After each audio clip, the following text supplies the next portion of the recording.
Thutha wa guikara Kenya kwa ihinda rĩa hakuhĩ mĩeri 6, uria wari gavana wa kerĩ wa kaunti ya Kiambu Ferdinand Waititu ni agĩte na ithũmũra thutha wa igoti kũmwĩtĩkĩria kũhuhia hanini, agĩtĩkĩrio kũrekererio na bondi ya ciringi mirioni 53.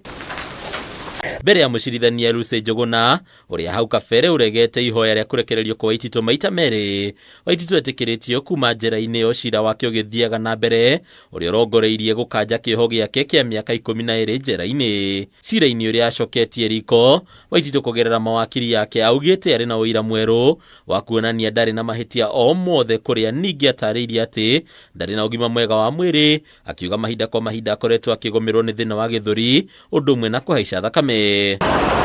Mathĩna ma Waititu megetire wega mweri-inĩ wa kerĩ mwaka ũyũ rĩrĩa mũcirithania Thomas Nzioki wa igoti rĩa Milimani rĩa macira ma ungumania amũtuĩrĩire kĩoho kĩa mĩaka 12 njera kana faini ya ciringi mirioni 52.8, akĩmũkuruhania na kungumia kĩgĩna gĩa ciringi mirioni 548, ũndũ ũmwe na kũhũthĩra kĩmenyano harĩ ũheani wa tenda cia mawĩra ma kaunti ya Kiambu. I also proceed to sentence you for the offense in count number 2,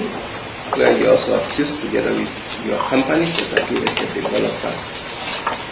convicted of dealing in suspect property contrary to provisions of section 47(1). Oho jaji Nzioki no athanire Waititu ndagetĩkĩrio gũkorwo na gĩturwa o gĩothe kĩa ũtongoria wa mũingĩ kwa ihinda rĩa mĩaka 10, kũrĩa ningĩ mũtumia wake Susan Ndung'u akuruhanirio cira-inĩ ũyũ agĩtuĩrwo kĩoho kĩa mwaka ũmwe njera kana faini ya ciringi 500,000, onake agĩkuruhanio na imwe cia kambuni iria ciahũthagĩrwo na kungumia kĩgĩna kĩa mũingĩ kaunti-inĩ ĩno ya Kiambu. The second accused person, Susan, I'll sentence you to a fine of 500 in default, 1 year imprisonment. And I think that's the only sentence that you can. Hadi Kameme TV letora kwa ni Bataro wa Mwagi.